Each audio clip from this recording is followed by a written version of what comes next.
afternoon to all our friends, family, brothers and sisters in Christ. We are so touched that you would be here today. And before I go any further, I'm going to start with a story that comes out of nowhere. You're going to probably wonder why I'm making these comments, but maybe for some of you, one side of my mom will say, she was a great preacher. As a kid growing up, I think that most kids would just cringe when their parents would get up to speak. I absolutely loved it when my mom or dad would preach. And Mom had this quality of being so real. She's in touch. She wasn't afraid to talk about the tough things. She wasn't afraid to reach deep into your heart. And most of the time that she'd get up, I remember, she would just cry while she preached. And we would cry. And then she would get out a handkerchief because her nose was running. And she'd do this. And as a kid, I'd go to Mom and say, Mom, you wouldn't believe this. I mean, when you were up there and you're crying, and then not only did you blow your nose right into the microphone. So, Mom, this is for you. So, welcome to you all to be here. One thing I'd like to start with is that there are so many different circles of friends and family that converge right here today. And one thing my mom loved was to get together. And you know what?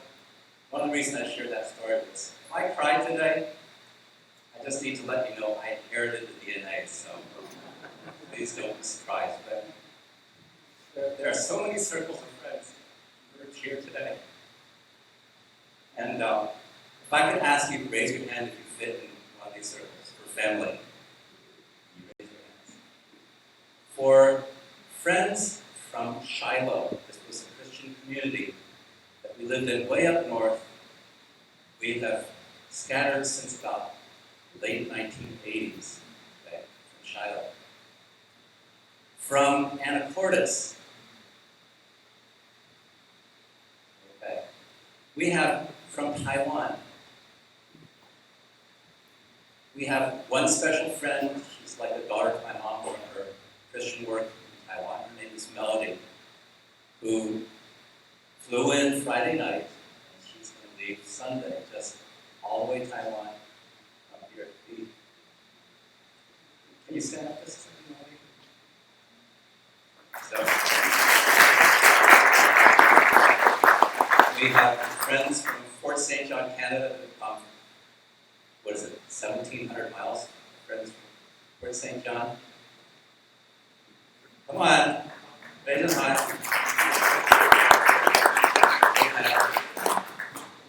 We have family who came from New York and Virginia, raise your hands. San Francisco, that's right.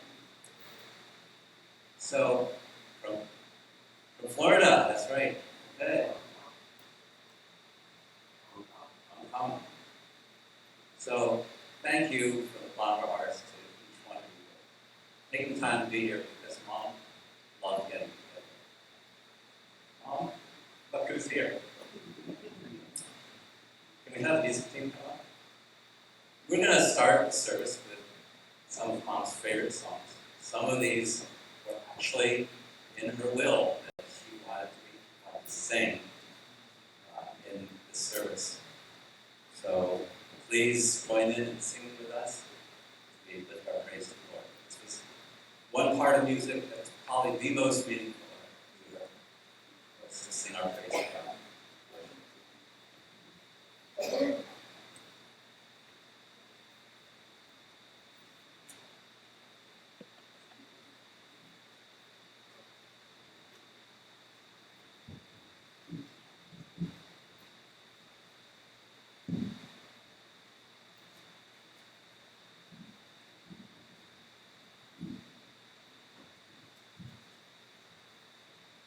This first song is something that I believe describes how Mom lived her life.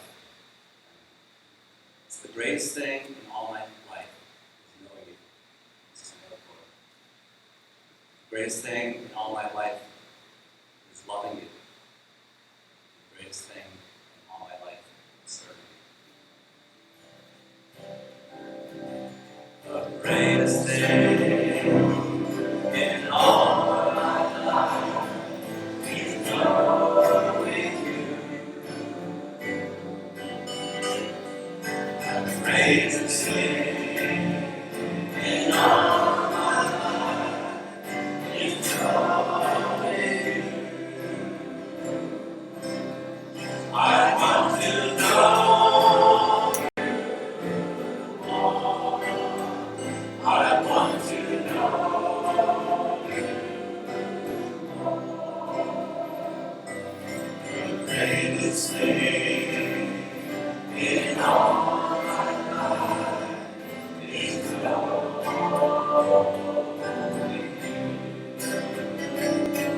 The greatest thing in all my life is knowing you. The greatest thing in all my life is knowing you. I want to know you more. I want to know you more.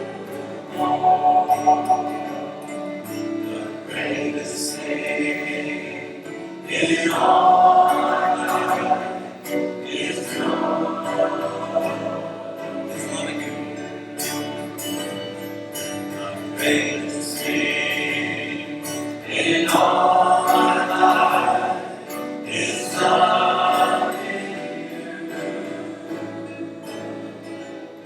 The greatest thing in all my life is loving you.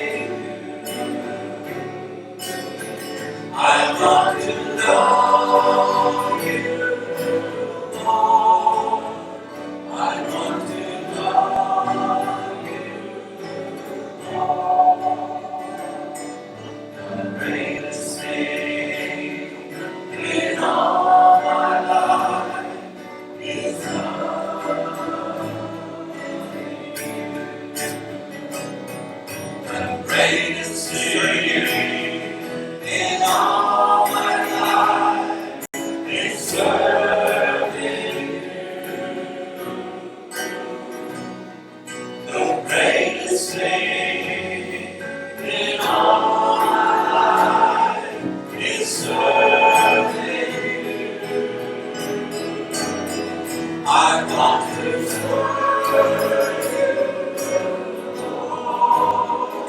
I want to serve you more. The greatest thing in all my life is serving you. The greatest thing in all my life is loving you. The greatest thing in all my life is loving you. I want to know you more. I want to know you more. The greatest thing in all my life is loving you.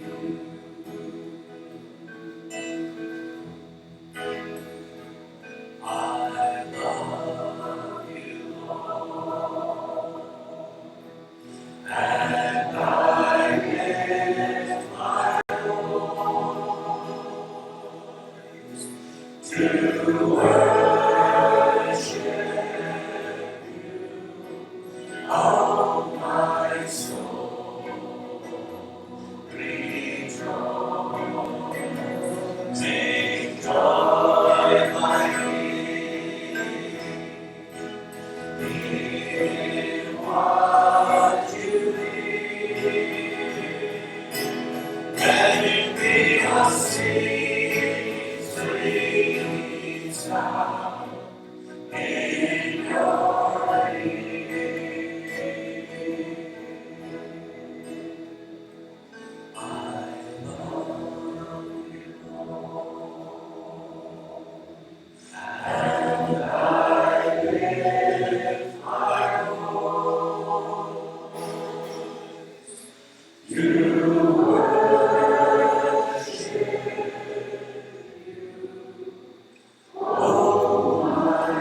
This next song is one that in my mom's closing days we would sing to her. She would just cry because I think these were words that really meant a lot to her heart. I'm in the heavenly with Jesus. All earthly cares left behind. Seated at the right hand of the Master, all authority and power is mine. So set your affections on things above, with Christ at the right hand of God.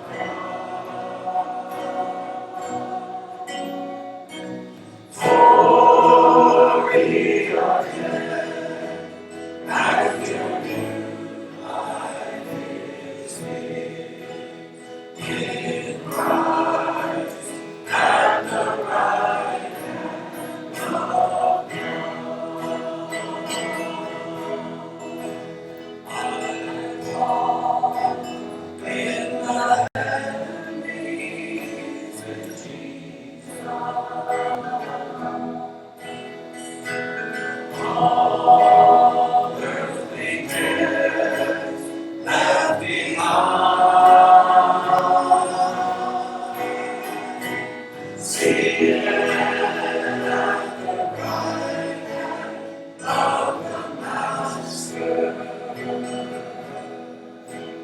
all authority and power is mine.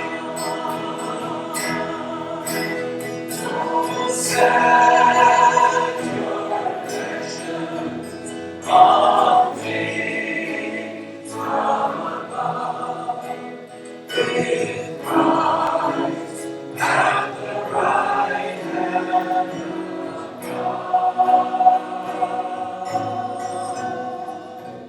For we are dead, and your new life is here.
Thy great salvation, so rich and free, is real to me, so real to me, my precious Lord is real to me.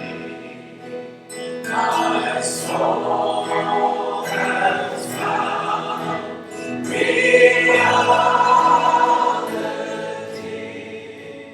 My precious Lord is real to me. Is real to me. So real to me. My precious Lord is real to me. My soul has found reality.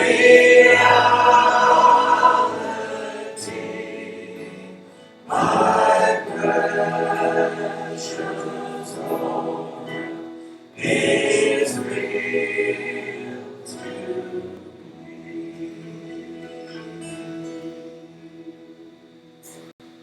I love you, Lord,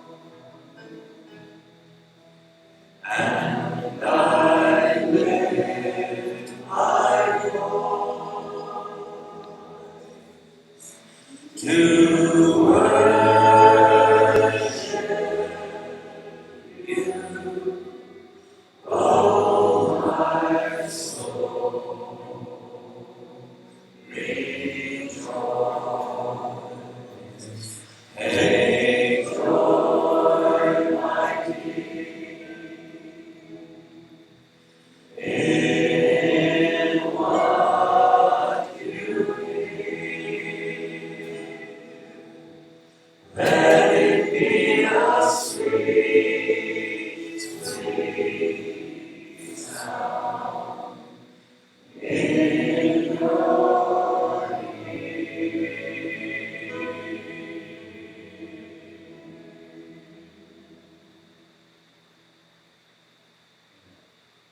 Lord, thank you for having us in your presence. Thank you for your love. Thank you for being real to us right now. We just gather with one heart. We gather together to celebrate the life, to celebrate those things that have happened through life, and also to cherish the memories. So we just give this whole service to you. Just fill this place with your love. Fill this place with your comfort. Lord, may we all be blessed as we just spend this time together. Thank you. In Jesus' name.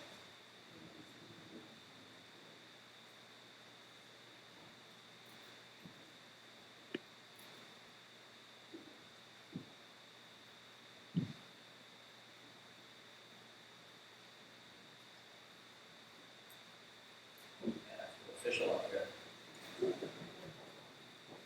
Something special about the ones that were helping lead music worship today is that one of my mom's best friends in Swarthmore, Pennsylvania was Ethelyn Smith.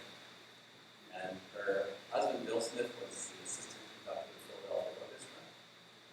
And we literally have claimed to be diaper buddies because the youngest was sitting with the bass on the far left.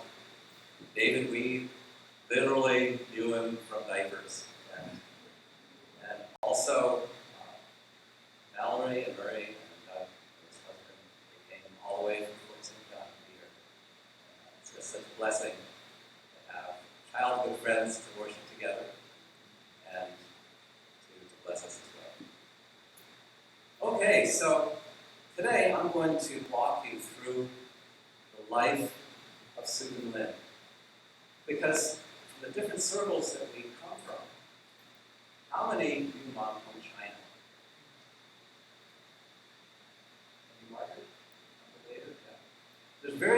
to know that part of Mom's life. And actually, as I was putting this together, I was really intrigued because I've heard different stories here and there, but we've got to get up and we've got to talk about it.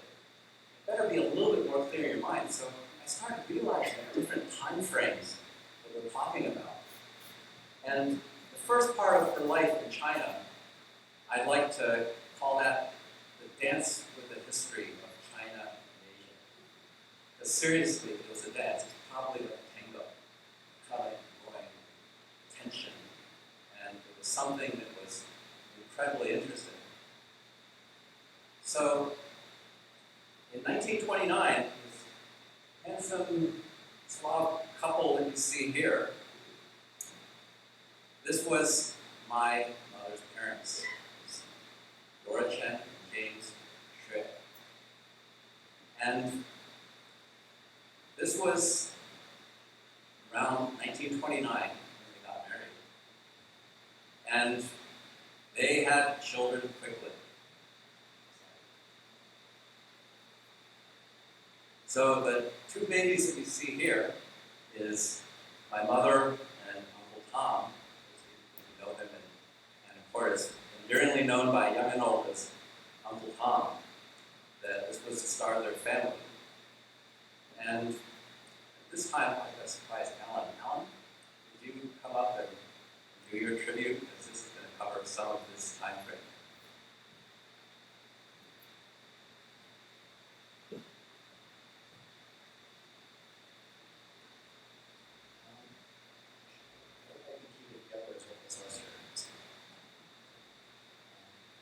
First of all, I'd like to thank each one of you for coming. From our family, we certainly appreciate the time you've spent to get here and the time you've taken out of your busy schedules to share time with us today. On September 2nd, 2016, we lost a mom, a sister, grandmother, friend, confidant, or whatever title you use to describe your relationship with my mom, Susan. How mom impacted each one of you will differ from person to person. Sometimes she had a positive impact. Sometimes maybe not quite so positive. But whichever way she impacted you, there was usually no question on how mom fought on an issue. She certainly was not timid, nor was she afraid to let you know her mind. Mom carried this determination throughout her life. As a young person, her resolve resulted in receiving the prestigious G.B. Dealey Award of 1955. This award is given to assist young artists to launch their professional career. As part of the award, she was invited to perform as a soloist with the Dallas Symphony Orchestra. However, instead of pursuing a professional career as a pianist, she gave up her musical ambitions and pursued raising a family. Her performances shifted from a symphony orchestra to an audience of her children at bedtime. To this day,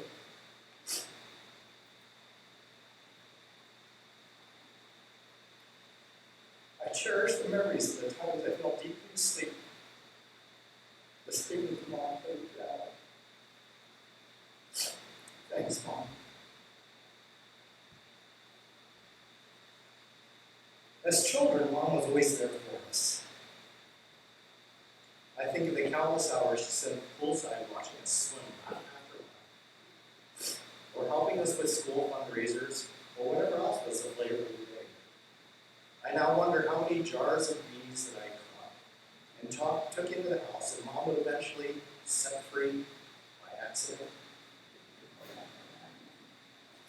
I remember when I was about 8 years old, I found a dead squirrel on the roof. I brought it home. I wanted to take it to school to let my science teacher dissect this squirrel. Mom had me put the squirrel into a plastic bag as she sure wasn't touching the squirrel. And then she put the bag squirrel into the freezer so I could take it to school the next day. Would you have put a roadkill squirrel in your freezer? Thanks, Mom. Somewhere along the line, Jesus became a real part of Mom's life. As part of her rebirth, she quit smoking, something that my dad had wanted her to do for many years. I recall Dad telling me that when Mom quit smoking, he needed to find out what made her quit. Dad thought that whatever made Mom quit smoking must be good and he wanted in.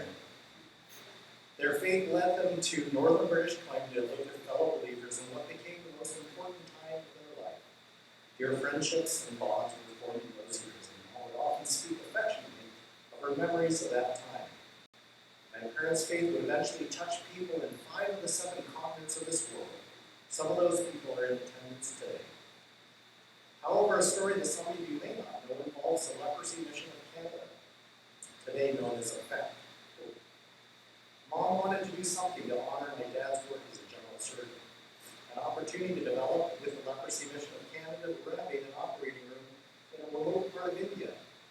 This operating room has allowed the hospital to provide surgical services to many of the local residents who would not otherwise get their surgery performed. It was not until the project was completed that Mom found out the name of the hospital where the operating room was renovated just happened to be the name of the city where Dad would practice general surgery, Philadelphia Hospital. Now, how great is that? Decades after stopping playing the piano seriously, Mom in her late 70s decided to start studying piano again. The only problem was that she needed a teacher. I'm not sure how she found Professor Marilyn Engel at the University of Calgary, but Mom decided that Professor Engel should become her teacher. To give some perspective, Professor Engel completed her undergraduate and graduate work at the prestigious Juilliard School in New York. Professor Engel gets many requests for her tutelage, but only takes a selected few. I don't know what prompted Professor Engel to give Mom an audience, but she did. After the audition, Professor Engel heartily accepted Mom as a student. The two of them became very close friends and much more than a student and teacher. When I notified Professor Engel that Mom had passed, she wrote, "I would like you to know that I feel your mother is one of the finest human beings it has ever been my privilege to know. She had an enormous influence on my life and on the lives of those students who were fortunate to know her, not to mention all the adult amateur pianists of Calgary who, following her example, began to participate in the Calgary Music Festival. I never witnessed any show of pride and never saw her hesitate to characterize herself as a person who had much to learn. And how she had learned. In the end, however, I feel I learned more from having Susan in my life than she ever learned from me. She will occupy a space in my heart no one else will. All my best." Through music, I'm sure my mom touched many of you present here. She loved music and loved sharing music. Thanks, Mom.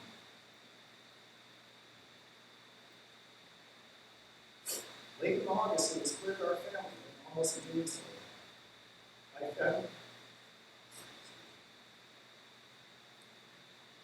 family came down for a final visit. Thankfully, Mom was having one of her better days. Though painfully, I said my goodbye to Mom. We shared some thoughts for a time, and then Mom enigmatically said to me, "Go." In her own way, she was telling me that she understood we were saying my final goodbye. And yet, in another way, she was telling me to carry on. Carry on with life. Carry on with what Mom and Dad had instilled in us. Go.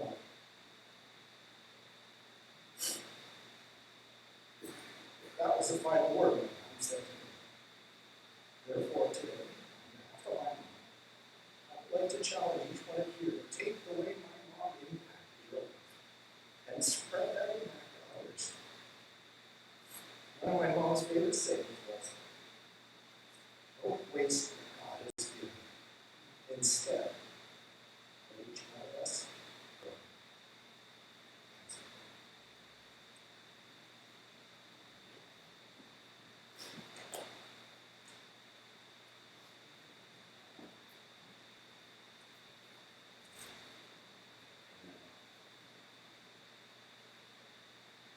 she did from that little girl. You see in that picture. Probably 1 year old right there. As time progressed, 2 became 4 within a period of, what I understand, 4 years.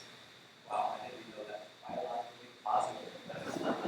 There you have my mother on the right, and then on the left is Uncle Tom, Ed, and Auntie Margaret is here today. This was an unusual family.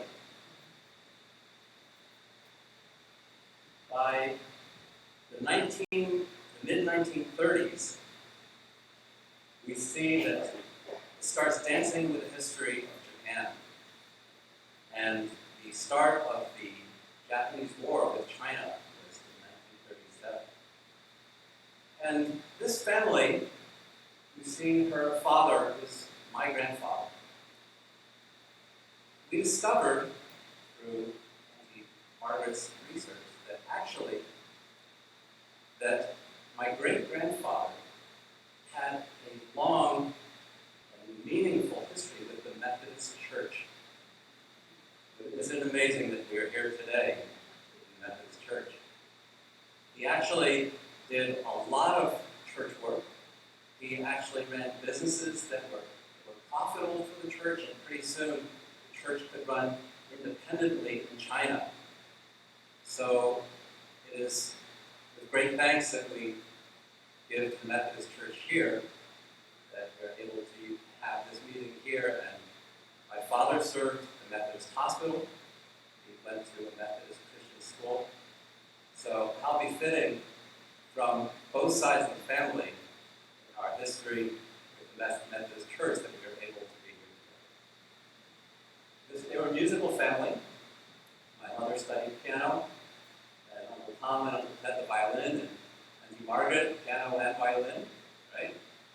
And they got to study with some of the best teachers that were available in China. They were foreigners, Italian, whatever they were good teachers. And next slide.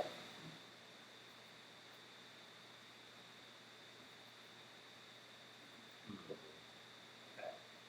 Well, next slide. You might go keep on going.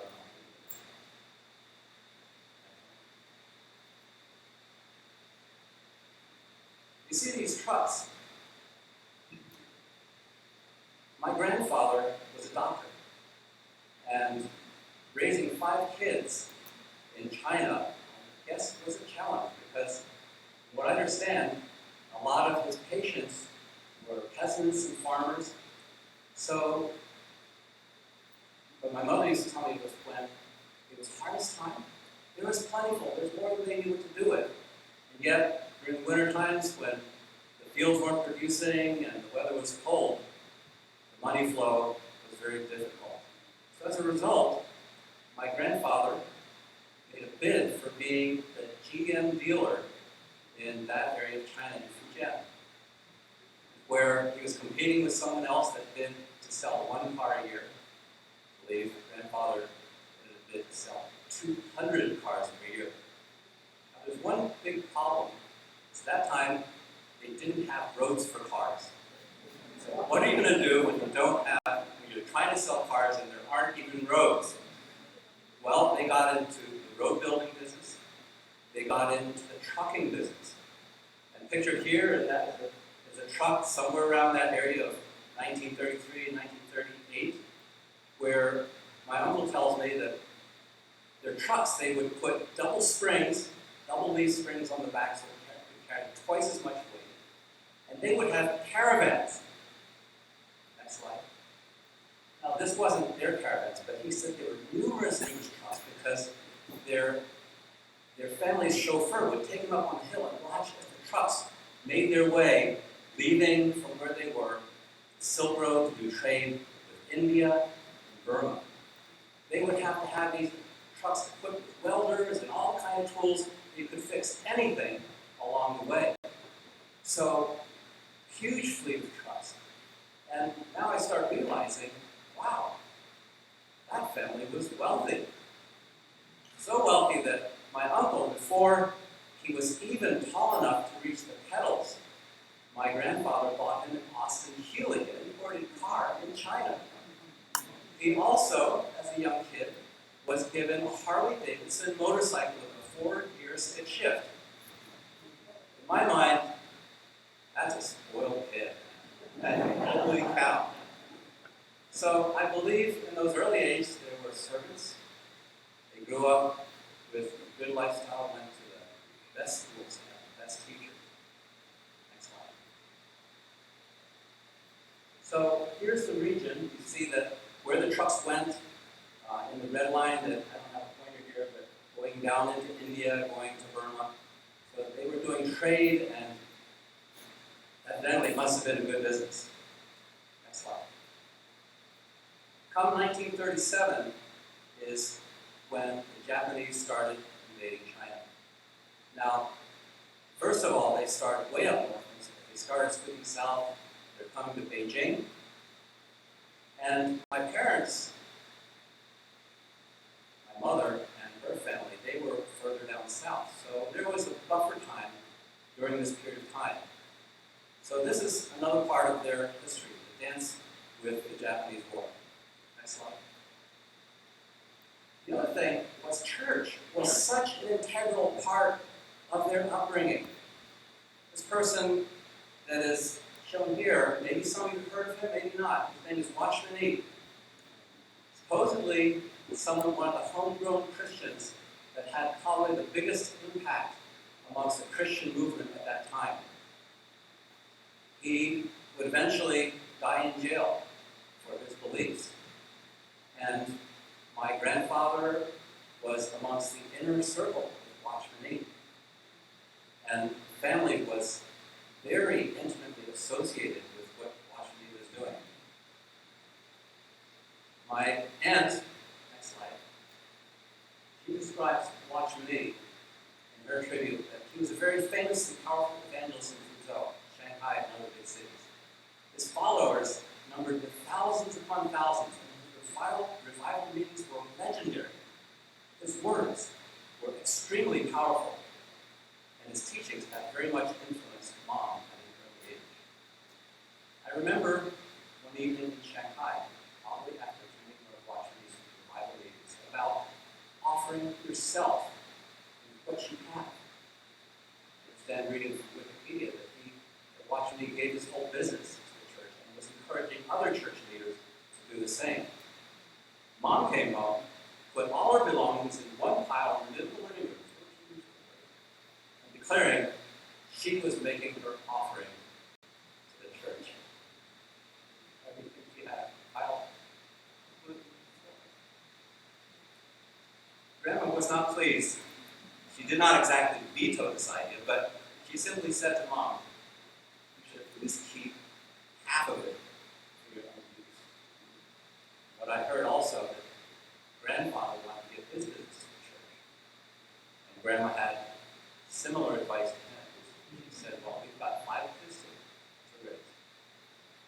You leave half to me and you can give the rest to the church. But I'll take care of raising the kids.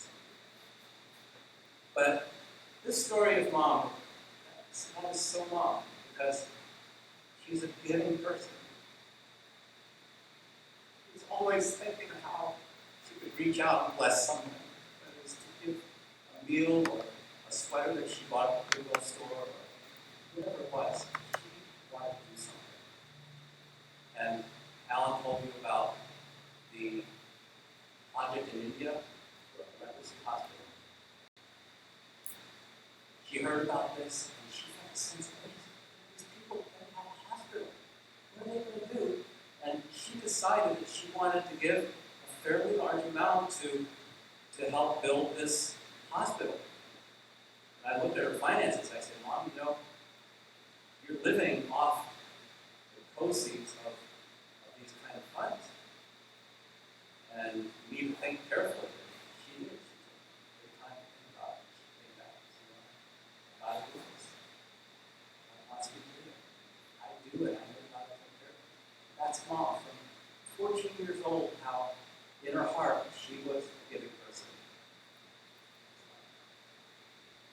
Here, this is 1939, and you see Mom on the left at 9 years old. And we have certificate of her school around this time. And now, from the four, there comes a fifth one, which is Dawei or David, who has seen the lap of grandmother there. Skip forward for about five more years.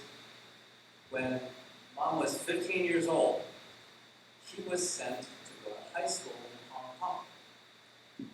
And this was an English-speaking school called Diocesan Girls School, or DGS, as some people would know today.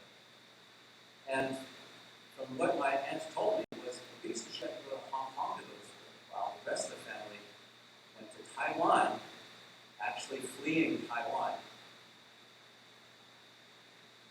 Mom had to go to Hong Kong because her Chinese wasn't good. How about that? Her Chinese wasn't good enough, so she had to go to school in Hong Kong.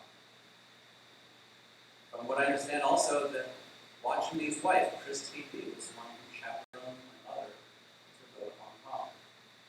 She lived with a family that was in the church, Chent. And unfortunately, this family did not have a piano. So she would have to go down 2 doors to a family, the Wongs, who actually had a piano there. And she would go over and practice, and there were girls her age. One of her closest friends, Phyllis Wong, told me that Susan was her longest and truest friend. They became instant friends when she went there to practice. As a matter of fact, Mom, because besides the schoolwork, she had to play many hours a day at school, when she did finger exercises, she would sit there and read novels.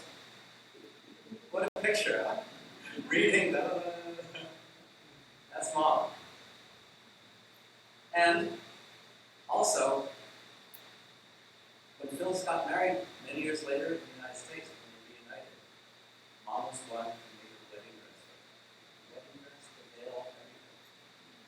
So she also liked to sew. An interesting side, next slide. When Mom was in there for high school, I think by the time she was 17 or 19, wouldn't you know that in the house where she practiced piano, there was an older brother, some of her best friends. And this brother was taking a little bit of a charm. He had been accepted into medical school. His dad was a famous doctor in Hong Kong, so a very well-to-do family. And she would write back to Taiwan and say, Mom, what do I do? Well, here it is. Are you going to choose your talent, or are you going to choose family? If you were her mom, what would you tell her to do? Really a doctor, wealthy family? What do you vote? Who says that she should go for family? There we go, thanks. A few of you think she should go for family. Well, when I heard this story, I sort of felt like, the movie Back to the Future, I felt like Marty. I heard about the suitor from Mom. How Marty had a picture from the future, and as he goes back and different events starts happening, he sees his own picture starting to disappear. Because if life went that way, he wouldn't be there in the future. So when I hear about this suitor that was attracted to Mom, good family, I feel like I had to go back in the time machine and fix things up so she wouldn't go with this guy. Because it wasn't bad. Well, I didn't have to, because when Grandma heard about this, as soon as Mom was out of high school, she rushed to Hong Kong, brought her back to Thailand. This girl is too young for this. So, thanks, Grandma.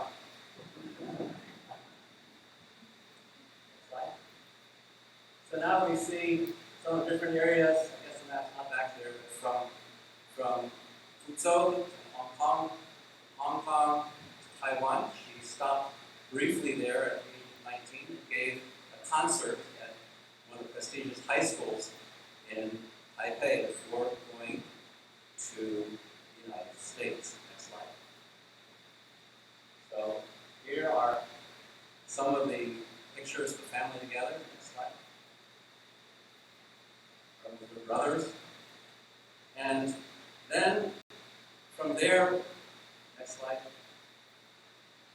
see that they're probably sending her off to go to the United States alone, to Kansas, the United States. Now, what a change, contrast, Kansas to Asia. And this, in a sense, puts on pause her dance with the history of China. Her family, when they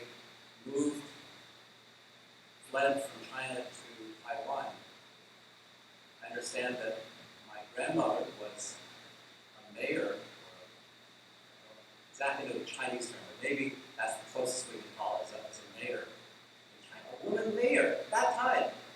Hillary, there were predecessors of women in government, even in China, where men were esteemed so much more highly than having a girl.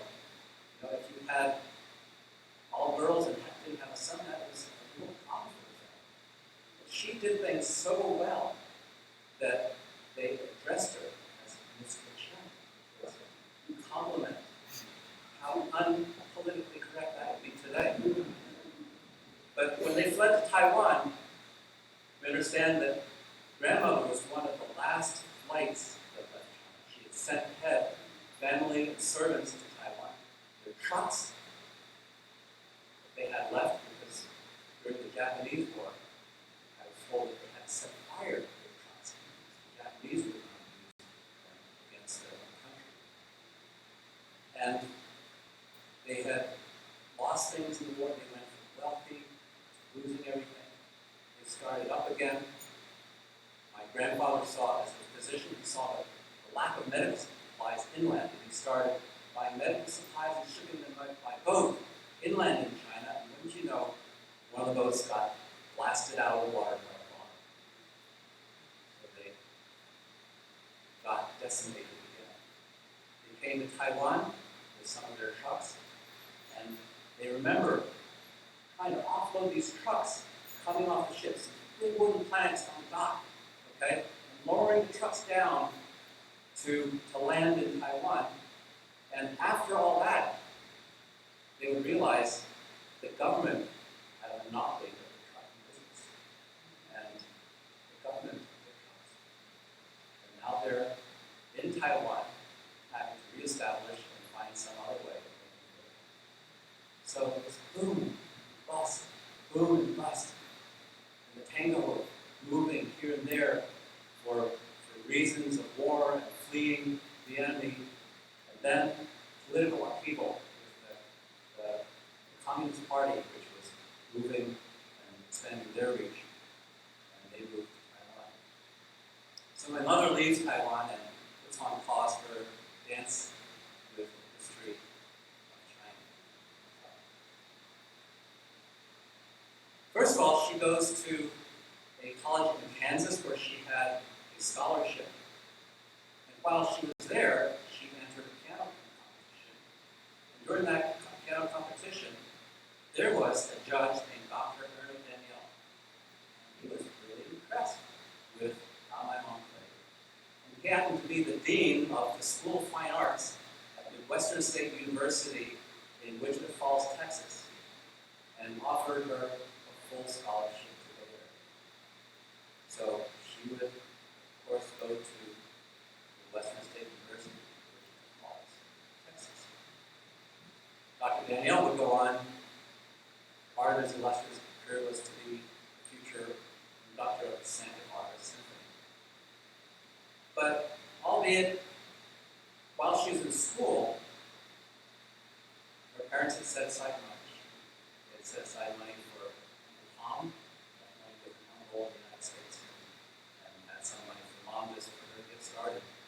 Uncle Tom, rather than going to school with the money that was left with him, he bought a car and traveled all through the 50 states of the United States of America. He told me when he ran out of money, he went back to the uncle, okay, well, I need some more money. And the uncle said, I've got news for you. Your parents are very difficult position. And he woke up, came to his senses, studied hard, was 3 jobs putting himself through school. So life was difficult for him. Life was difficult for Mom as well. She would teach piano, helps with some of the income that she needed. And she said she was so short on money, some of her friends, that they would go to a restaurant, smell the food, and look at the menu, and there was not a thing on the menu that she could afford. So they asked her, what can you give us for 5 cents? Well, for 5 cents, I can make you an onion sandwich. That's what they bought. She said many times that was her staple, going out, having an onion sandwich. But even when she was having life that hard, she said she's always faithful to give her tithe. And she slid money into the places for another student who was having a difficult time. And it wasn't just in times of wealth, but in severe financial distress. Her heart was still to live. And that was Mom. Next slide. So she goes to school and studies hard. Well, around the time that she is at Midwestern, there was a very dynamic pianist at the time. A young guy, his name was Ben Kleiber. In 1952, he won the G.B. Dealey Young Artist Award. It was sponsored by the Dallas Symphony and the Dallas Symphony. And he would be the winner of that award. Ben Kleiber, who was 4 years younger than Mom, would end up with a very illustrious career, and he played for every president from Harry Truman to Barack Obama. What does that have to do with Mom? Next slide. 3 years later, Mom would go on to win that same award in 1955. And as a result, she would perform with the Dallas Symphony. There she is, young, talented, beautiful. Next slide. A newspaper article showing her about winning that award, saying that the first prize went to the pianist that year.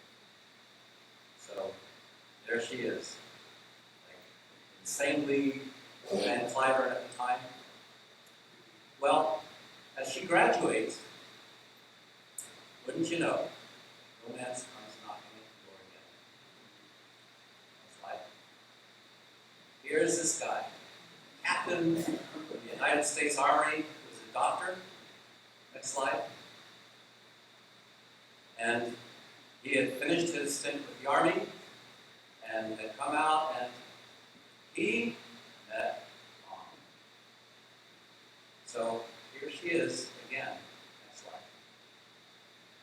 What do? Ben Kleiber, the Dealey Award winner, performed with the Dallas Symphony, promising career ahead of her. What's it going to be? Career or marriage? If you were her parents, if you were to tell her to go back in the time machine, what do you tell her? Career or marriage? Who says career? Well, marriage. And neutral? How many of you come on? Marriage.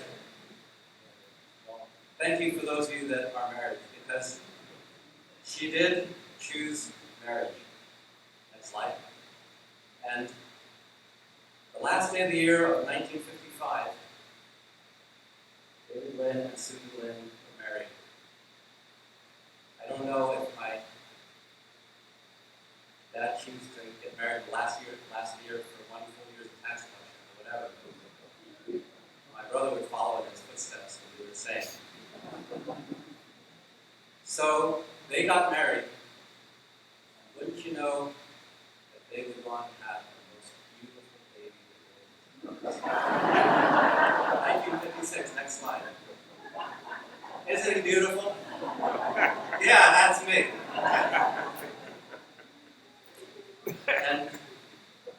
passed these years as homemaker, wife, school mom, picture, doctor of social events.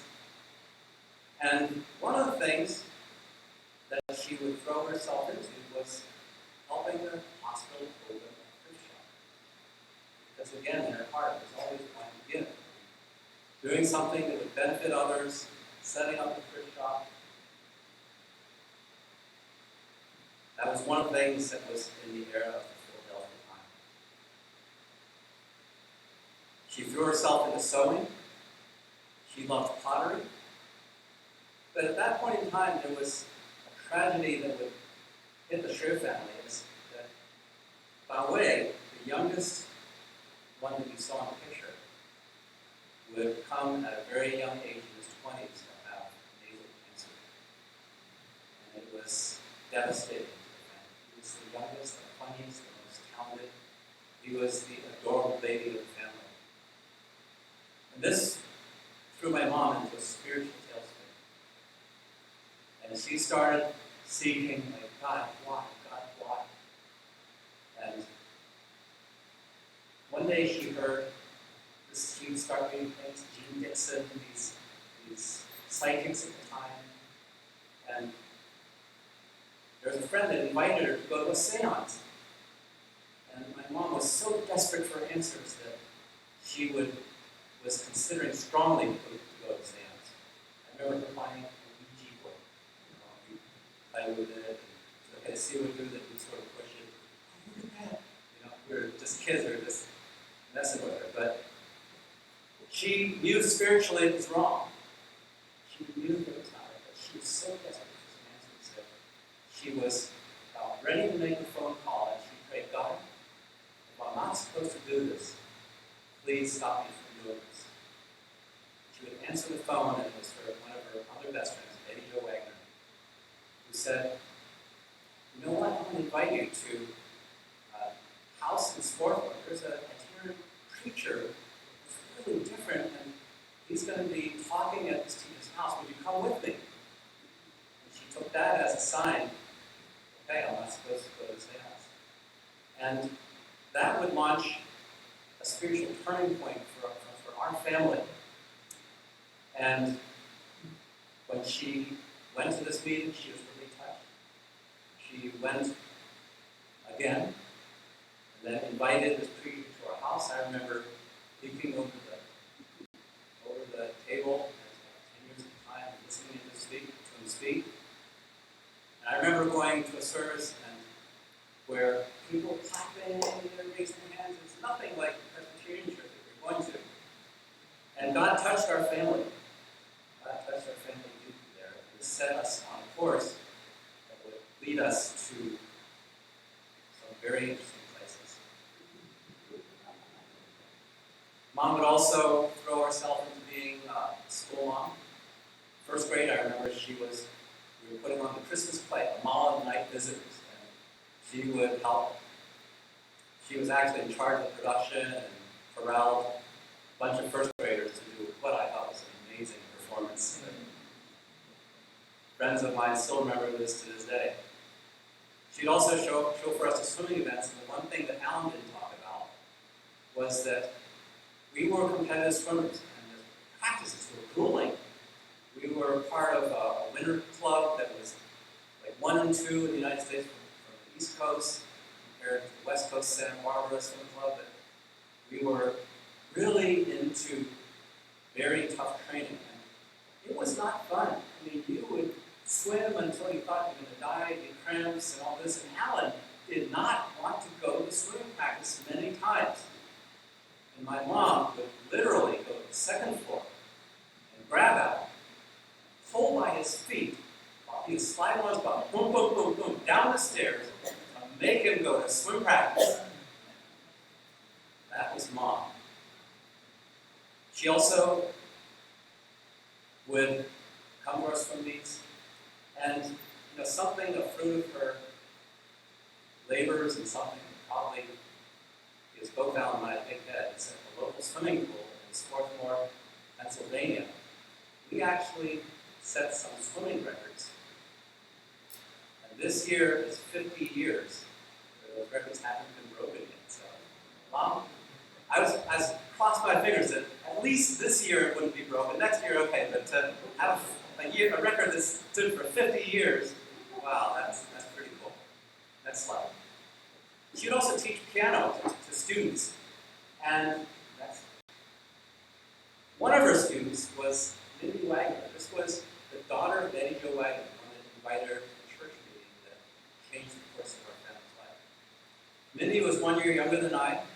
She would come for piano lessons along with some of my other classmates. And she was so talented. And she actually wrote a musical called We Love Recess that was performed by the school.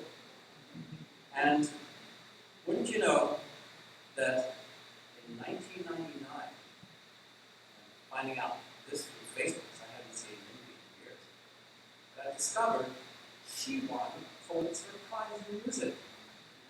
And I was so happy about that, and to go to Mom and tell Mom, guess what, you won't believe this, that one of your students went on to win a Pulitzer Prize in music.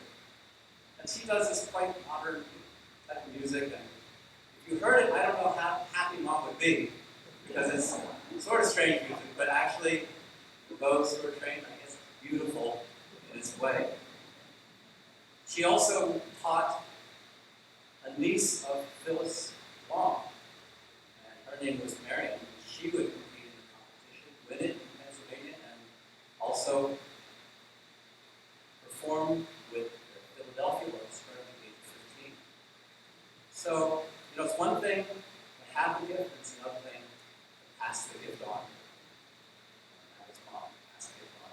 Unfortunately, one of her students was so lazy and would never practice, she actually had to let that student go. That was me. She just could not put up with my attitude towards playing piano. But actually, Alan took it one step further in his life. Because when he was a young kid, I'm sorry. Mindy Wagner, she wrote, Susan Lynn was my first piano teacher. She passed away in recent days, and she will be missed. She showed extraordinary patience with me when I was a little kid. I didn't practice, and I wanted to play by ear rather than learn and read music. She stuck with me, though, and I am so grateful. So that's from the why did you stick it out with me? Okay. But my brother would bring it to another level, because although I got fired from being her student, my brother, one day as a young kid, took a pair of scissors, and he took the scissors, and are you shaking your head, Alan? You denied this? Okay. And on the cover that covered the keyboards, he took a pair of scissors and scratched it all the way across. And he went, I remember that clearly because it was one thing to do, and I can't imagine that you forgot the spanking that you got for that. Okay, you can do it at the dinner service. Okay. So the other part was in our church, because of this itinerant preacher that we started fellowshipping with a group. We call them home groups, and this was eventually called the Philadelphia Body of Leaders. Those of you from Philadelphia, could you raise your hands, please? These are a group where, look at this, this is 50 years ago that they come and gather here together. They were precious times, and God was doing something, and what He called us to do was actually to sell our homes and to move to northern British Columbia, 1,000 kilometers north of Vancouver. And we would move there. My mother, from the comforts of home, and for all of you that raised your hands, one was a certified accountant. Joel was a civil engineer. Alan Mahaffey was also an electrical engineer. Aeronautical engineer. We had NASA engineer, college professors, and all this, because there was something that was happening that we felt called the Christian community. The Book of Acts, when people moved together and would have all things in common, we work together. And if we skip forward 2 slides, please.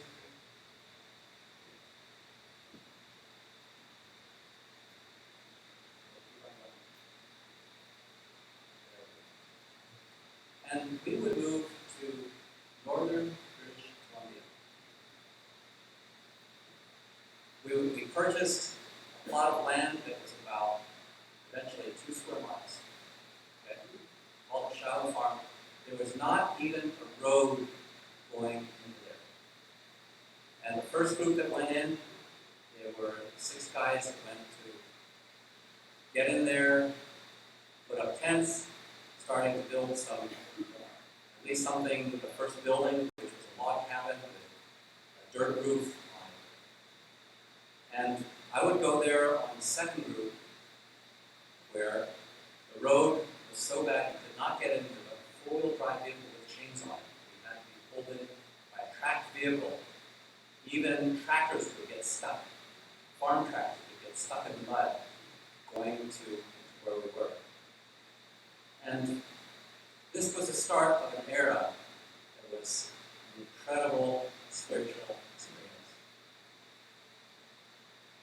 You see here, Mom, she was in our cabin. Our cabin was 20 feet by 20 feet, okay? 400 square feet, and it was 2 stories, 800 square feet.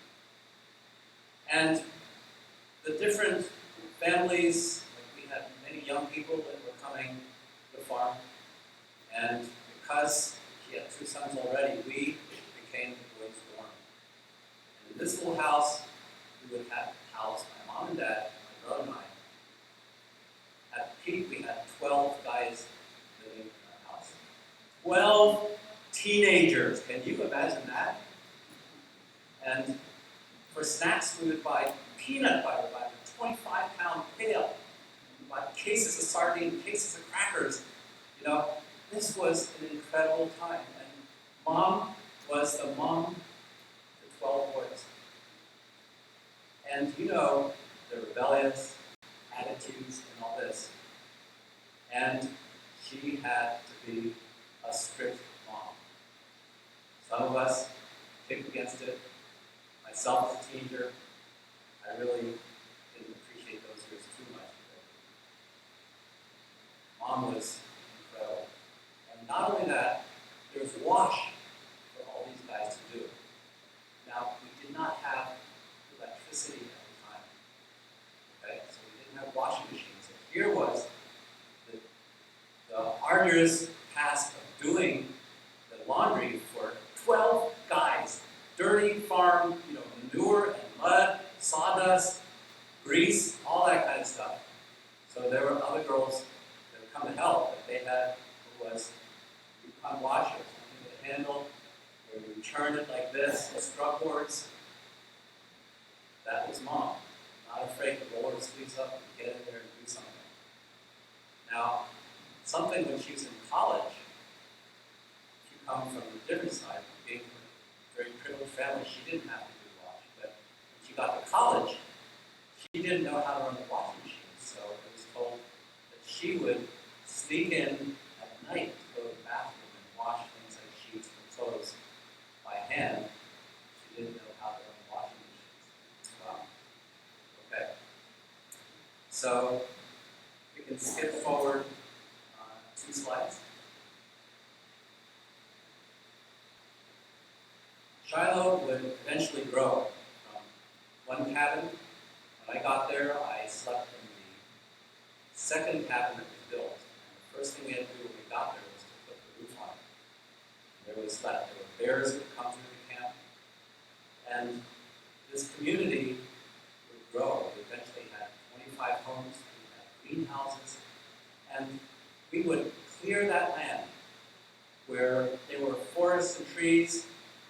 We would cut the trees down, pull the stumps out, and day after day, week after week, month after month, we would clear the field to the roots and pile them up and burn them. And my mother would be right out there with the best of us, picking roots, clearing the land. And we even had someone point a song. It goes, I love God's creation and what it does for me. By picking up roots and burning them, a work's being done in me. So this was a time where we were in a very isolated place. My dad, as a doctor, in 1 year helped deliver 12 babies that were born on the farm. And my dad would say, a doctor is sometimes only as good as the hospital and equipment that's behind it. He said, when I'm out here, there's not a whole lot you can do. And 12 babies were born that year. I remember that there are times when maybe one of the women having a baby and difficulties. And we hear a bell at 2 o'clock in the morning ringing. And it's winter time, 10 below 0. And people would pile out of their cabins and gather into our meeting and dining hall. And all we could do was get on knees and cry out for God's touch. Sister, it's having a baby. And we were dependent on God. Weather, when there was flood. We had another sister who, one day, it was in the afternoon, the bell rang, and it was Sister Ortha. We called each other brother and sister. Right? She was having a heart attack. And not only did we go to the meeting hall to pray, but we came out and we circled her house hand in hand. We just beseeched God to touch Ortha. My mom was inside in the heat of this and all that was happening. She said she felt God speak to her. He rebuked the spirit of death. She said, I rebuke the spirit of death in Jesus' name. And heart attack stopped.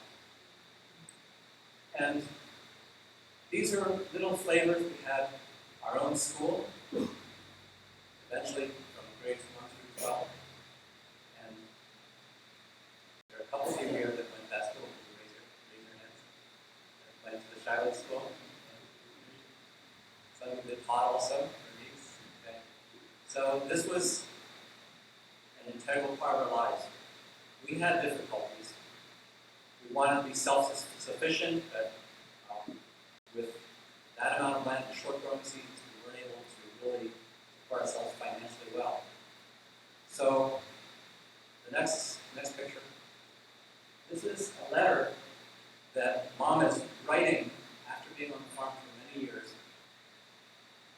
to Dr. Danielle, her mentor and professor at Western University. She tells about this, how both Mom and Dad considered very carefully before taking the step the cost, the change to life, children's education. My dad was, of course, a stickler for education, and this would mean we're growing up. I graduated from high school. Alan hadn't even graduated from high school. Vanessa, our daughter, Vanessa went to South America to the mission field, and this is something they considered very carefully, the cost of going there. She writes to Dr. Danielle that this was not a Christian commune, it was a community of Christian believers that had the same goals, had the same beliefs.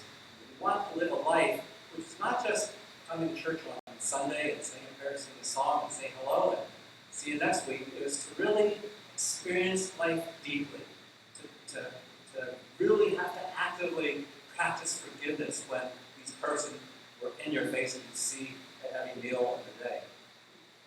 This was what Shiloh was like.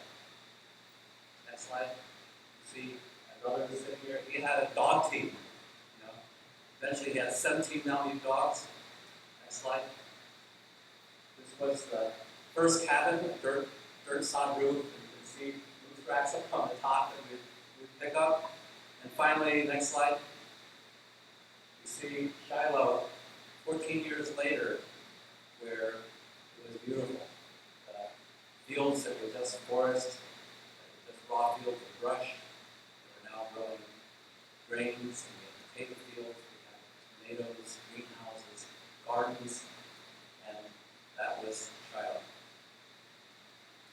At Shiloh, there would be a young lady who would come to visit, and I'd like to ask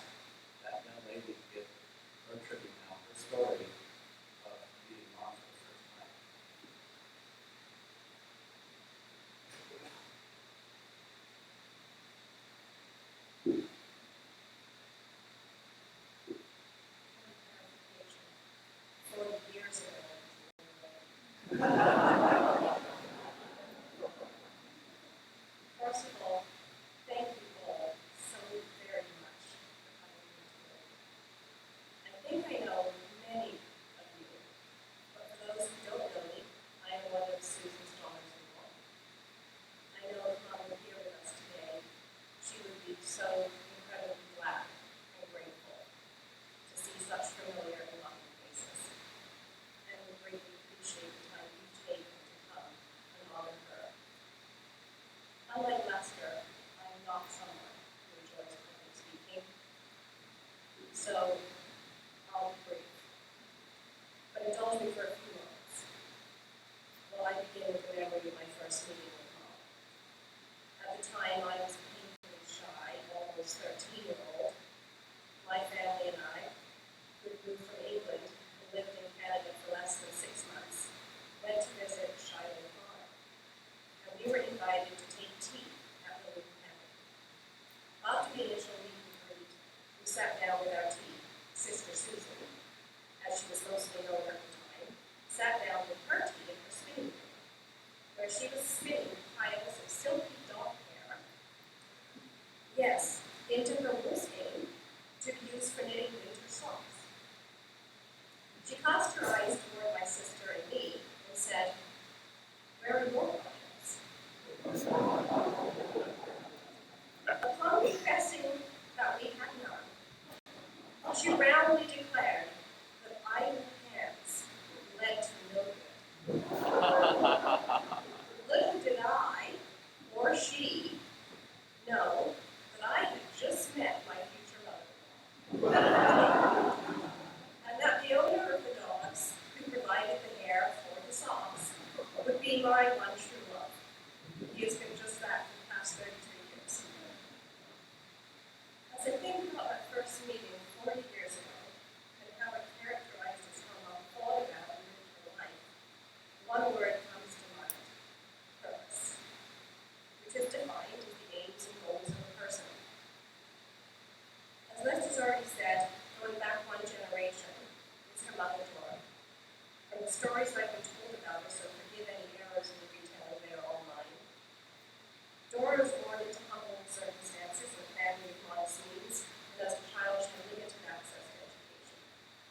She overcame this challenging beginning and became the first female mayor in China and an extremely successful and proficient businesswoman. Her life embodied purpose, and she embodied this for each of her children. Her daughter Susan, a talented and hardworking pianist, moved by herself from China to the United States in the early 50s to complete a degree in music.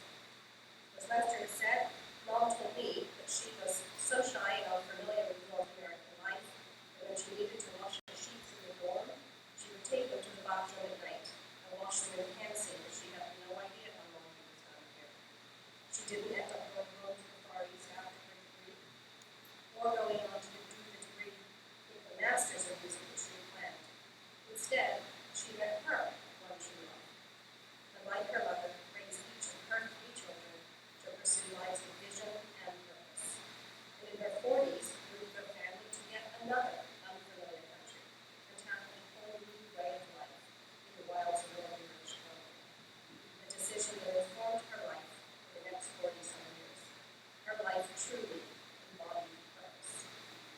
And as we gather together today to pay tribute to and remember Mom, Grandma, Sister Susan, Big Mama, Auntie Susan, by whatever name and in whatever capacity in which she engaged and influenced each of our lives, she would earnestly say to each one of us, find your purpose. And if you've already found it, pursue it, excel in it. No matter your age, after all, she wasn't living in Canada since in her 80s. Don't stop growing, learning, and embracing new challenges. That's what life is all about. Let your life embody purpose.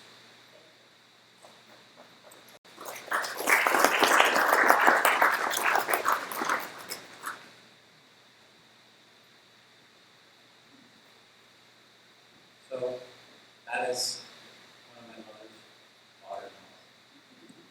But there's another story at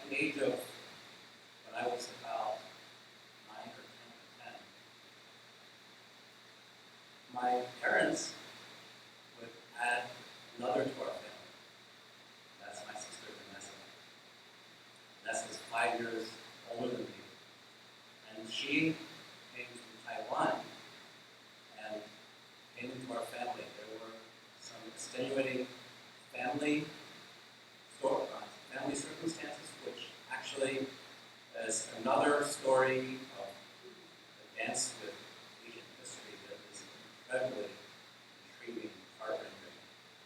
But Vanessa came to join our family, and Mom had her daughter. And being a bratty 9 or 10-year-old kid who just didn't understand better, I really look back on those times and just bury my head in shame on the way that I treated Vanessa.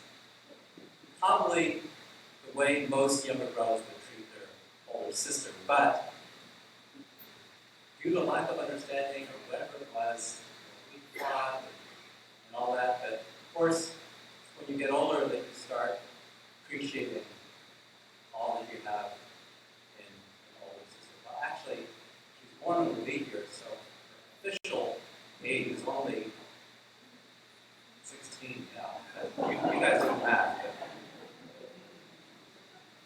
But Mom loved Vanessa, and out of all the children, she has been the most prolific contributor as far as grandchildren. Wow. Al and I stand in the league of 2. Vanessa contributed 8 grandchildren. But, yeah. So, 8 grandchildren, that the difference in age between the youngest and the oldest was 20 years. And 4 of these babies, Vanessa birthed in the middle of the jungle, jungles of South America. Eventually, they would be 5-day boat riding where the last mission that was set up. But I remember sitting at a church convention when Vanessa was giving birth to her daughter who was sitting right next to her. And I mean, the chill that it sent through my bones as the congregation prayed for Vanessa. She was having her baby. Mom would go to South America to visit Vanessa, and she came back so covered with mosquito bites. My dad was just amazed that my mom had the gumption to go down there. But one night, a dark night, when my mom was having difficulty, she was talking, and all of a sudden, she says, "My daughter." She said, "Vanessa?" Yes, please. She said, "Oh, my daughter, I love her." And so touched, I called Vanessa. Vanessa had just already been there a week. Despite a new job, she came and helped take care of Mom for a week. And I called Vanessa about another week. And that same daughter that came to our house when she was 13, immediately bought another ticket and came right back. And of course, I take care of Mom. But, so now you've heard from the daughter-in-law and about the daughter. Next slide. Of course, that lady that Jane would meet for the next time, next slide, would become the mother-in-law. And here they are, Alan and Jane. Been married for how many years now? Okay. When my parents considered the cost as far as education, Alan was not finished his high school. Alan was not a great student. And, right? You confirm that? Okay. And when we got to Canada, he was doing school by correspondence. That means you'd have to do your homework and mail it in, and you'd have to wait for a week or so before your homework would come back, or 2 weeks. Yeah, it was ridiculous. And we were busy building houses, logging, trap line, clearing land. My brother's schooling went by the wayside. Of course, this was one of the things that my parents would consider so education. And at one point, my father would start continuing his medical practice, going to some places in Canada for needed doctors. And then he was going to go to Taiwan. So he did mission work in Asia, Singapore, Malaysia, Taiwan. And Alan was going to accompany my dad to go help at Christian Central Hospital and learn what he could about medicine and helping in the medical field. And on that trip, when Alan went with Dad, Dad had a heart attack. He eventually passed away within a week of having his initial heart attack. I was in Canada. I had purchased a ticket to go, and late that night, before I left, we had gotten a message by ham radio, Pastor Paul, and I was given news that my father had passed away. That was a very difficult time for a family, but my mom persevered, and she stayed in Taiwan, continued to work with the church. And I won't say a lot because you've seen the video before the church sort of started. These were from young people that were younger than teenagers that are parents now. There were messages from a person from the rehabilitation center. She worked with the drug rehabilitation. And so there were people that were being redeemed from their drug addiction and then would actually become pastors and Christian workers within that organization. So she stayed in Taiwan, and you see some of the fruits of her work there. And then she would move to Calgary, Alberta. Fast forward to the next slide.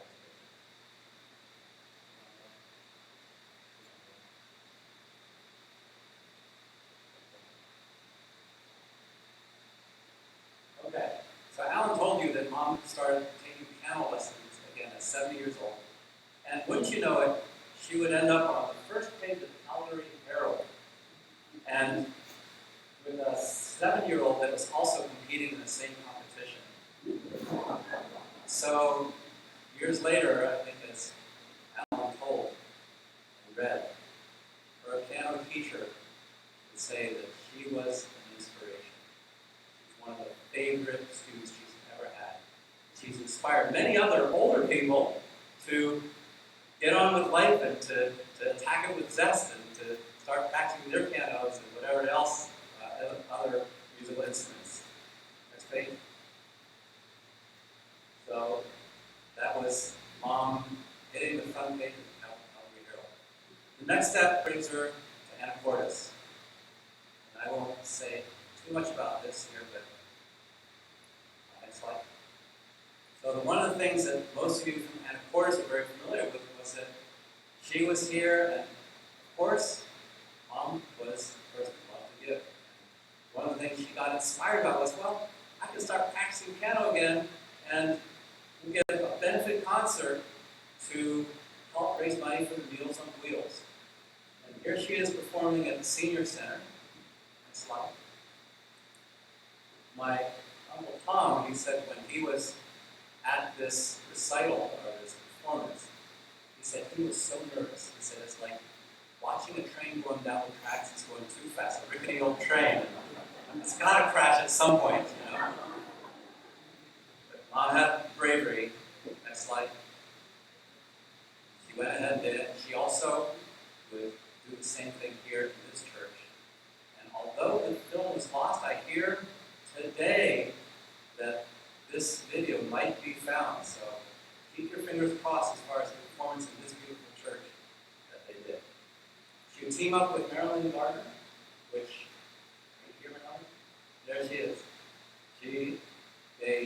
Together they played the violin and the piano together to do the concert to raise money for Meals on Wheels. This gave a huge sense of pleasure to my mother and also to have a friend in the same community that played the violin together. What an incredible gift. So they have there is a CD and it's on YouTube. It is on YouTube. If you look at the Facebook or whatever, if you need a link, you can talk to one of us and help you get going in that direction. So Anacortes was a place where Mom started a second step of spiritual revival. And actually, that second step of spiritual revival happened about a year and a half ago. somehow God started working on her again and really said, hey, there's still more for you to do. So she started with Bible studies and prayer meetings with Christ the King, and also, I believe, with some friends here at the Methodist Church as well. And she said, God, okay, I want all of it. And she would do a prayer walk around the hospital, the Island Hospital, around the Fidalgo Care Center. And when Mom was admitted there, I talked to one of the staff there. I said, is your mom short, Asian, and older? I said, yes. You know, she came here and she was asking, what can I do here to help? And I read the Bible, read stories, tell stories to people, and all this. And Mom was wanting to pray for the sick and to really experience the move and the flow of God. And that was Mom. But just wanting to give whatever she could, any way that she could. And of course, has also been another blessing to our family, our Christian community that we were in together in Shiloh. This year was a reunion that we had out at Skyline, and we had over 100 people who could scatter all over the United States and Canada who gathered together, and 14,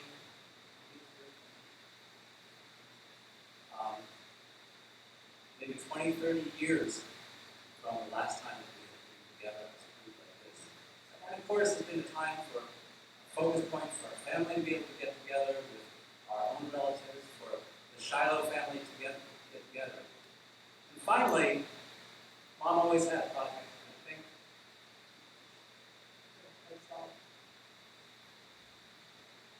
the last project was my son, who was coming to the United States to go to college. And as a stepping stone from Taiwan, he would attend Skagit Valley. And we'd also live with Mom. And I think God, in His infinite wisdom, and His plan and the beautiful plan that He has for us, He has the right plan. So I never even finished Alan's story, because besides never finishing high school, my dad had a heart attack in Taiwan. Alan came back from Taiwan and decided that, well, if I can't learn medicine this way, I'll go to the whole shebang. He got married, moved to Edmonton, and started at the University of Edmonton, where he didn't even start college. He had to do his graduation equivalency degree to make up for the years where he didn't do his school from ninth grade. He would do that. He would go on, and finally he would get his fellowship at Stanford University. He's a microplastic surgeon who never graduated from high school. But this is true to what Mom believes. Is if you put God first, you do what He wants you to do. He takes care of the details. Whether it was the finances going to give, whether it was the destiny of her children, she would go whole hog after what she knew to be what God wanted her to do. And God was faithful for children's education. And then finally, He had a wish to really tie in with one of the grandchildren, David Lynn. And as you know, Mom had always had her project, and David was one of them. And sometimes she is very opinionated in how you should live your life. And as any young man, they get some phone calls from the States, and both from my mother and from David, trying to be, that piece of meat between the sandwich. But despite times that were rough, there was a bond that was made. Mom had her stroke. David and I were out buying light bulbs when we came back. David stepped in the door. What in the world? Why are both doors of the refrigerator open? Forgetful grandma. Took 2 more steps. Grandma! And here's Mom on the floor. We called the 911. They took Mom to the hospital where they And when David saw her suffering like that, and I saw the tears well off as he wept by the bedside many times in coming weeks, I know there was a love and a seed that was planted. And so Grandma got to see David finish his 2 years at Skagit Valley College. And I'm a firm believer in God's time and seasons. And I'm thinking now, as both a father and a son, David had his next step, where he's now serving in Campus Crusade Crew, as they call it, their headquarters in Orlando, Florida, serving God, which is something that brings amazing joy to Mom's heart. But I'm looking at Mom and the way she's driving and all this, and I said, okay, God, I know I got trust, and then you have a next step. What's the next step? God, in His infinite wisdom, He had a step for her.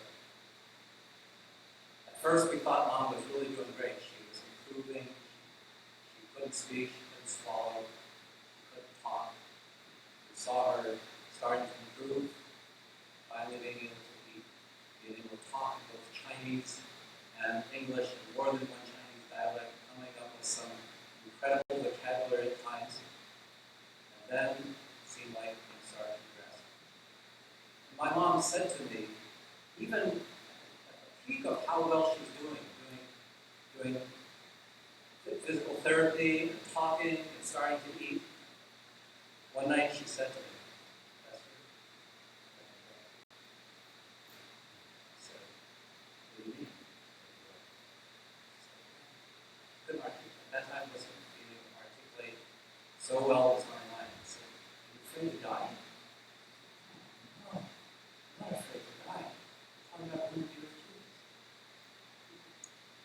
are. And well, at that time I said, are you really sure this means this? God, sorry, no, you trust us. Let's don't talk about it. But finally, probably a couple weeks later, again, in the middle of that, that's what I had something I thought about. She said, it's time for me to go. So are you sure? She said, yes. So that time, we had brought Mom on a visit to home. She was so happy to be around the house. Somehow she thought it was really far away, but she said, how long will it take to get us? 3 minutes. Oh, let's go, And she was so happy. She had a spark for a while, but there was pain, there was various aspects that she didn't have the energy. Finally, we brought her back home. She spent the final week of her life. There was someone here, Margaret Robinson, who was a stalwart to help us take care of her. And her last breath, it was a beautiful time. I now start to understand the Ecclesiastes book. It said there's a time to live, a time to be born, and there's a time to die. We will all face that time. But when it's God's time, it's moving. And I knew that Mom had finished what she needed to do. And God had made that clear to her. And there's a song in our come up.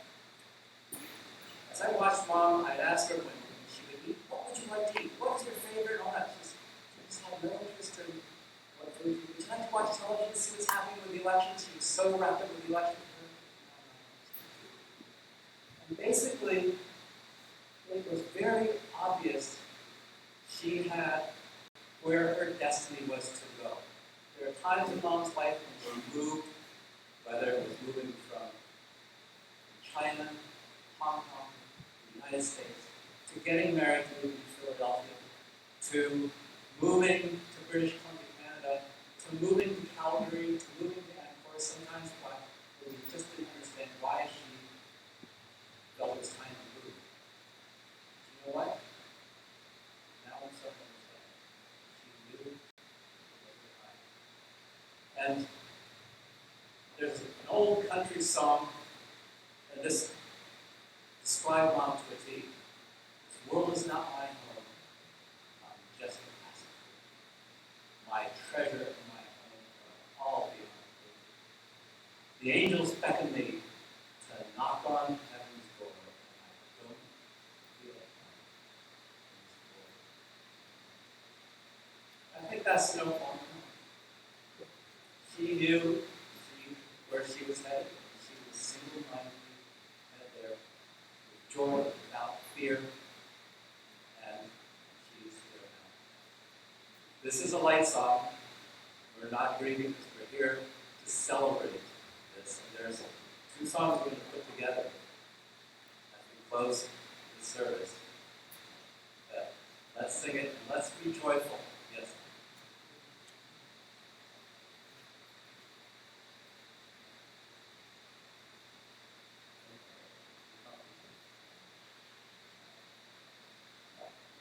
Excuse me. Well, sorry.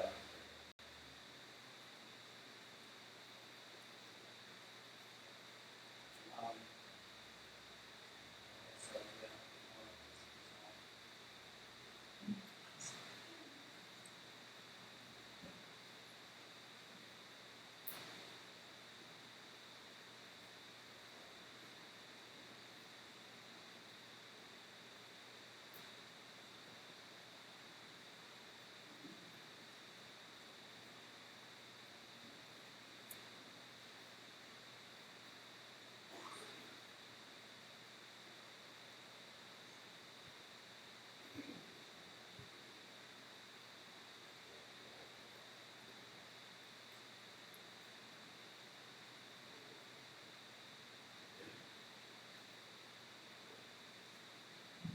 This was a song that David and Joanna recorded to play for Mom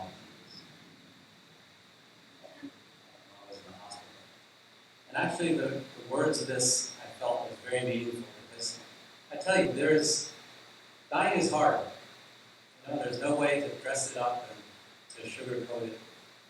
And there are parts of the songs, we pray for your mighty hand to ease our suffering. Yet loveth way too much to give us special things. Because what if your blessings come through raindrops? What if your healing comes through tears? What if 1,000 sleepless nights are what it takes to know you're here? What if trials of this life are your mercies in disguise? We pray for wisdom, your voice to hear. We cry in anger when we cannot feel it. I tell you, there are times when we wonder, God, are you here?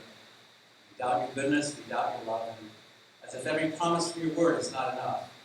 All the while, you hear each desperate plea and long that we have faith to believe. What if our greatest disappointments are the aching of this life, in the revealing of a greater thirst this world cannot satisfy? With the trials of this life, the rain, the storms, the hardest nights, are your mercies in disguise.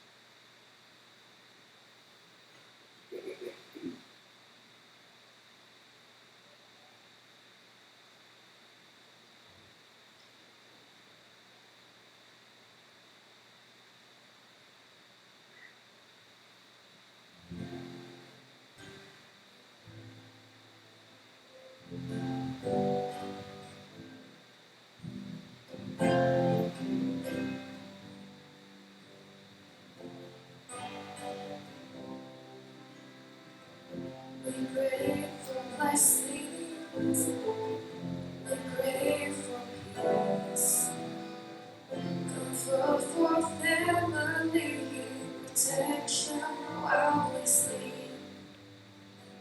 We pray for healing, for prosperity.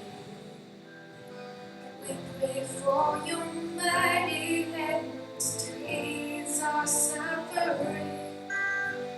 And all the while, you hear each spoken need.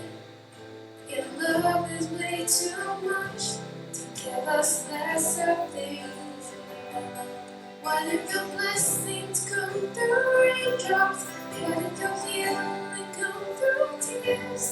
What if 1,000 sleepless nights are what it takes to know you're near? What if trust are less than life? Are your mercies in disguise?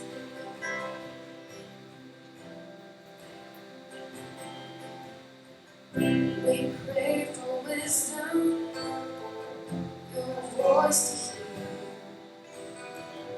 We cry in anger when we cannot feel you near. We doubt your goodness, we doubt your love, as if every promise from your word is not enough.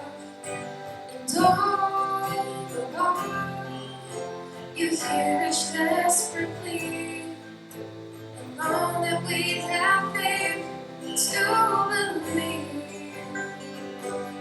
What if the blessings come through raindrops? What if the healing come through tears? What if 1,000 sleepless nights are what it takes to know you're near? What if trust are this in life? Are your mercies in disguise?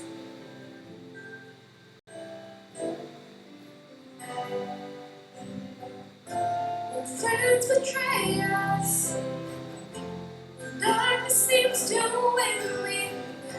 The pain reminds this heart that this is not our home.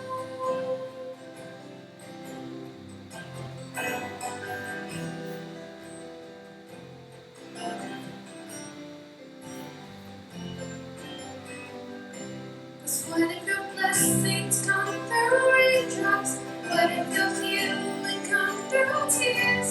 What if 1,000 sleepless nights are what it takes to know you're near? What if trials are this life? Are your mercies in disguise?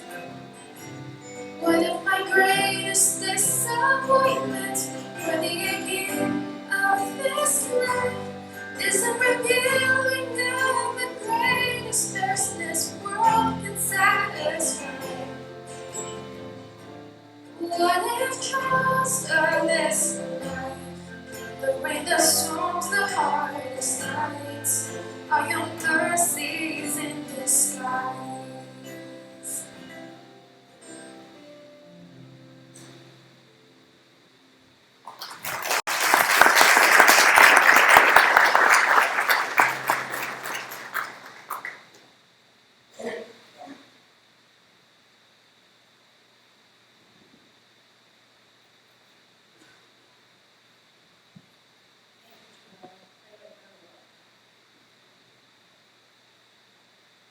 Unfortunately, our daughters, Amy and Lisa, were unable to attend this funeral. However, they requested us speak at the small ceremony in Calgary when Paul was laid to rest. Both girls are grateful that we were able to visit Grandma Susan in late August, and they wish her well in the final journey with Jesus. It was a special time when we were here. In her absence, Amy was asking her to read this tribute to her grandma.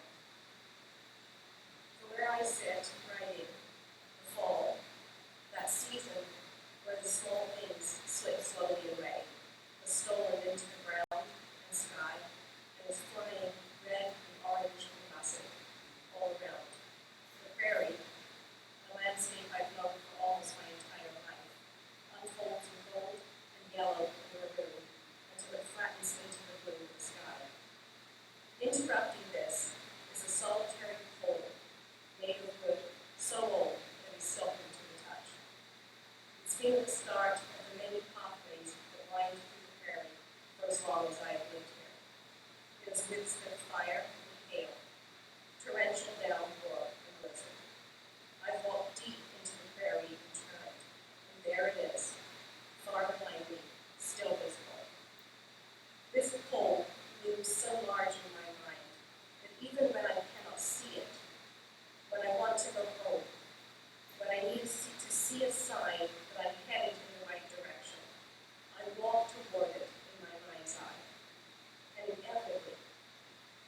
walk away, and there it is.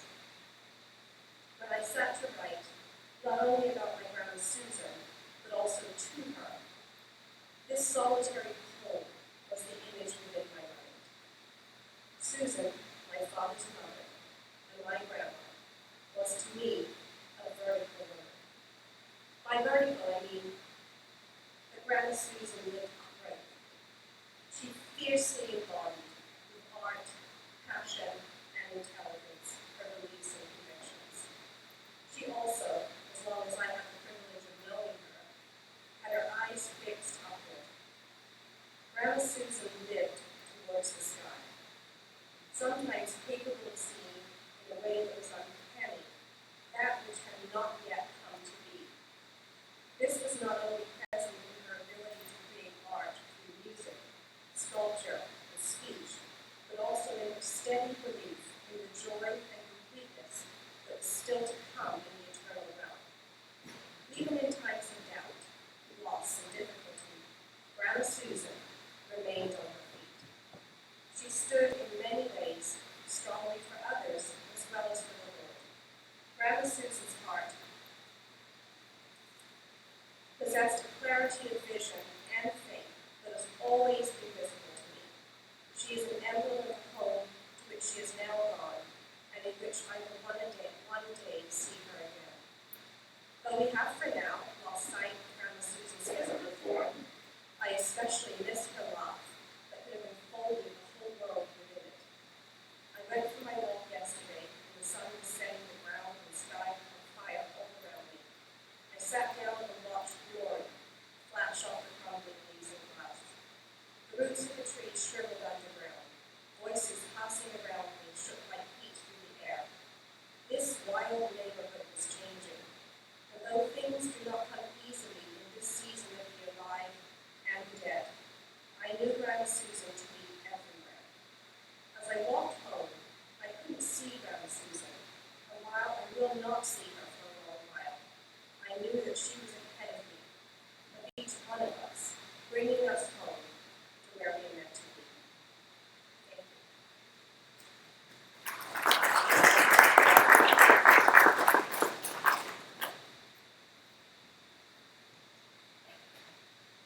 So as we said in the beginning, our time here is to celebrate the life of Mama, to cherish her memories. And so as we've reviewed and walked through her life and these memories, our first song is Do Lord, oh do remember me. And as we depart from here, I hope that each of you will also cherish some of these memories that we have of the good times. And the second song will be This World Is Not My Home, I'm Just Passing Through. And these are joyful songs, and I'd like that we end this portion, that we end it on a joyful note, a joyful note. I know my dad used to always stumble and he said, let's make a noiseful joys to the Lord, right? But I hope that we can make a joyful noise. After this service, we will have a dinner across the way. The theme is Thanksgiving because it's my mom's favorite meal of the whole year. There's something about having a thankful heart that she feels is so good. Something that she really embodies and wants to give thanks to the Lord.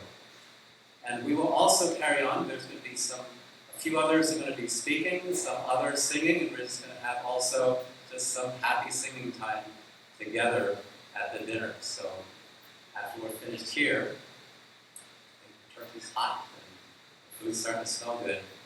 So let's close on these two songs. Unless there is someone that really has something burning in their hearts and cannot wait till after dinner, I give you a count of 3, and then but you'll have your opportunity at the dinner as well. Okay? 1, 2, 3.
Amen.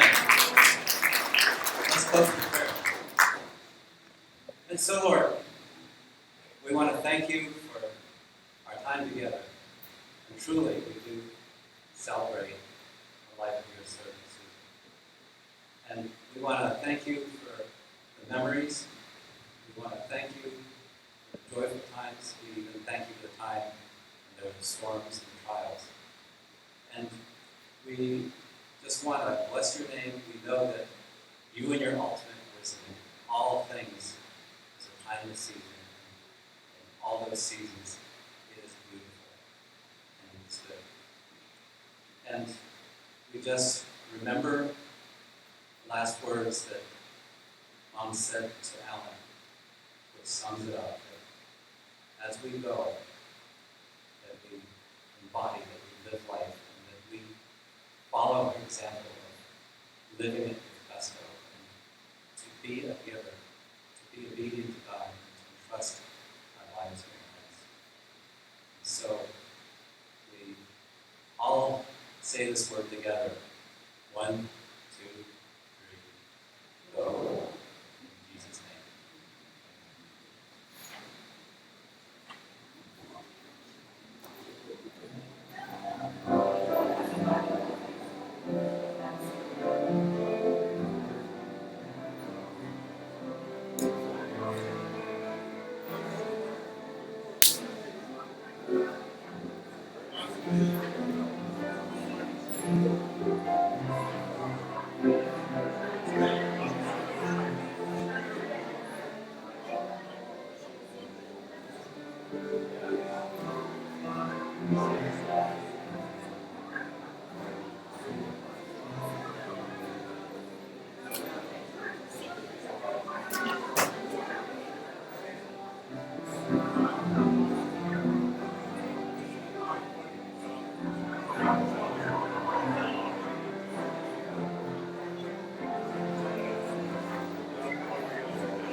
Wait.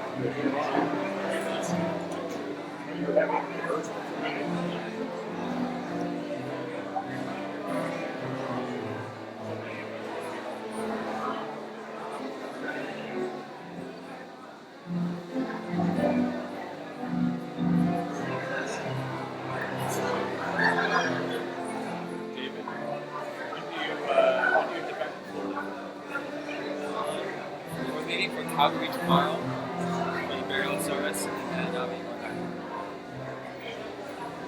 Anytime you're in town, we'd love to see you. Miss your new home. You're going back to Orlando tomorrow? No, Calgary. We're going to Calgary. Oh, okay. Then back to Orlando. Okay. When do you go to Calgary? Where do you go? Calgary. Where do you go? He's going to Calgary back and forth. Where are you